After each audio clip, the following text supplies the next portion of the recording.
जग प्रसिद्ध कोण झाले ते ज्योतिराव नाना महाराजांच्या मुलांची शाळा सुरुवात कोणा केली? ज्योतिराव. माणसात देव शोधणारा संत गाडगेबाबांच्या पुण्यतिथीनिमित्त भाटगाव विद्यालयात आगळी वेगळी आदरांजली. आपण पाहत आहात 24x7 न्यूज रिपोर्ट चॅनल. देवळात नका जाऊ, मूर्तीला नका पूजू, माणसात देव शोधा असा क्रांतिकारी संदेश देणारे, अज्ञान, अंधश्रद्धा आणि अस्वच्छतेविरुद्ध लढा देणारे थोर समाज सुधारक संत गाडगेबाबा यांची आज पुण्यतिथी.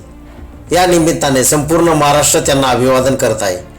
याच पार्श्वभूमीवर चांदवड तालुक्यातील नूतन माध्यमिक विद्यालय भाटगाव येथे एका अनोख्या पद्धतीने बाबांना आदरांजली वाहण्यात आली.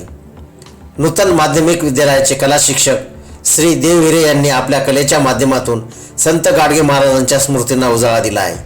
त्यांनी शाळेच्या दर्शनी फळ्यावर रंगीत खडूंच्या साहाय्याने अत्यंत देखणे आणि बोलके फलक रेखाटन केले. या रेखाटनातून गाडगेबाबांचे व्यक्तिमत्व आणि त्यांचे विचार प्रभावीपणे मांडण्यात आले आहेत. केवळ स्वच्छताच नाही तर शिक्षणाचे महत्त्व सांगणाऱ्या या महामानवाला शाळेच्या वतीने आणि कला शिक्षकांच्या या उपक्रमातून विनम्र अभिवादन करण्यात आले. विद्यालयातील शिक्षक आणि विद्यार्थ्यांनी या कलाकृतीचे विशेष कौतुक केले आहे. अंधश्रद्धेच्या अंधारातून समाजाला बाहेर काढणाऱ्या या कीर्तनकार संतांचे विचार आजही तितकेच प्रेरणादायी आहेत. 24x7 न्यूज रिपोर्टच्या संपूर्ण टीमकडून थोर समाज सुधारक संत गाडगे महाराजांना कोटी कोटी प्रणाम. 24x7 न्यूज रिपोर्टसाठी विभागीय संपादक भागवत झालटे, चांदवड.